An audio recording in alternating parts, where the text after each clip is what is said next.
एक बूढ़ी खातून थी, बीमार भी थी और गरीब भी थी। बड़े पैसे जोड़ जोड़ कर अपने बच्चे को बाहर भेजा कि बेटा बाहर जाएगा तो कमा कर पैसे भेजेगा। बेटा बाहर गया, जाकर माँ को उसने थोड़े दिनों बाद एक खत भेजा।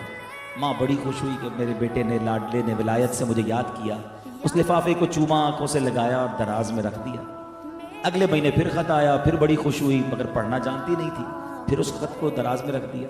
बहुत सारे एनवलप आते गए, वो दराज भरती गई। माँ बीमार होती गई, गुर्बत बढ़ती गई और माँ दुनिया से चली गई। पड़ोस की खातून आई, खवातीन आई, घर को साफ किया। दराज खोला तो बहुत सारे एनवलप मिले।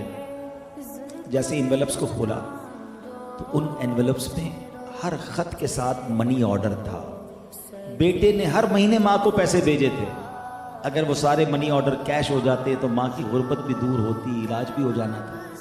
मगर माँ पढ़ी लिखी नहीं थी, वो नहीं जानती थी कि खतों के अंदर, इन लिफाफों के अंदर मेरे लिए कितना खजाना मौजूद है। बज़ाहिर तो ये एक स्टोरी है, मगर हमारा कुरान से ताल्लुक़ ऐसा ही तो है। हम कुरान किस लिए यूज़ करते हैं? आंखों से लगाते हैं, चूमते हैं। नई दुकान ली है भाई, जल्दी कुरान लेकर आओ, कुरान रखना है। नया घर लिया, जल्दी कुरान, अच्छा सा जुलदान बनाओ, बड़ा खूबसूरत सा कुरान खरीदना है भाई, नया घर लिया है। अच्छा, फिर नहीं, नया कारोबार, यार खत्म कुरान कराना है ताकि कारोबार में बरकत चाहिए। घर में खत्म कुरान कराना है, और उसमें भी हमने देखा कि खत्म कुरान में भी जिसके घर में खत्म कुरान है वो नहीं पढ़ रहा होता है। वो बच्चों को बिठा देगा, तुम पढ़ लो, सारी बरकतें तुम लोग लेकर आओ मेरे घर में, मैं कुरान खोलने के लिए रमजान में खोलूंगा। सच बताइए, हम सही कर रहे हैं कुरान के साथ? क्या इसलिए कुरान हमें दिया गया, इसलिए ये नाजिल हुआ है? पढ़ा ही नहीं है, अंडरस्टैंड ही नहीं किया है।